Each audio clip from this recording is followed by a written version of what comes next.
स्वागत छ तपाईहरु सबैलाई नेपाल बाइट युट्युब च्यानलमा। आज म उपस्थित भएको छु नेपालको पूर्वी पहाड सुन्दर इलाम जिल्लाको मेघमा गाउँमा।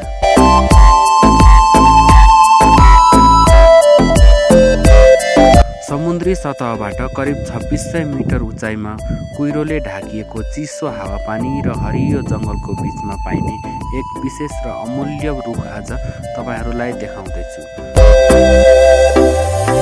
धुपी सल्लाहा। हेर्नुहोस्, यसको पातहरू सुई जस्ता दायाँ बायाँ मिलेर लाइनमा बसेका। तलपट्टि सेतो धर्सा देखिने यिनै विशेषताले यसलाई अरू सल्लाह वा निपर भन्दा फरक बनाउँछ।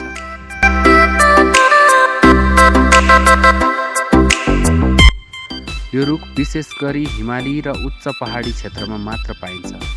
स्थानीय मानिसहरूले यसलाई धुपी बाल्न, पूजापाठ गर्न, घर सुगन्धित बनाउन र किरा भगाउन प्रयोग गर्छन्। यसको काठ हल्का र बलियो हुने भएकाले घर निर्माण र फर्निचरमा पनि काम लाग्छ।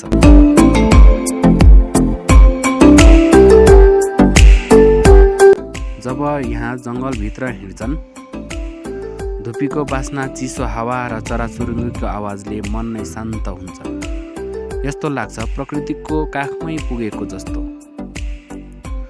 धुपी केवल एउटा रुख मात्र होइन, यो हाम्रो सांस्कृतिक परम्परा र प्राकृतिक सम्पदा हो।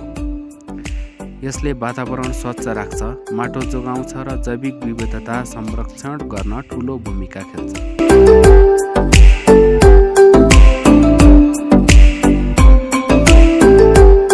हामीले यस्ता वन जङ्गल जोगाउनुपर्छ, किनकि प्रकृति जोगियो भने मात्र हाम्रो भविष्य सुरक्षित हुन्छ। यदि तपाईलाई नेपालका यस्ता प्राकृतिक ठाउँहरू, गाउँघर र रोचक जानकारीहरू हेर्न चाहनुहुन्छ भने नेपाल बाइटसँग जोडिरहनुहोस्। भिडियो मन परे लाइक गर्नुहोस्, शेयर गर्नुहोस् र सब्स्क्राइब गरेर बेल आइकन थिच्न नबिर्सनुहोला, ताकि हाम्रो नयाँ भिडियोहरू सबैभन्दा पहिला तपाईले हेर्न सक्नुहोस्।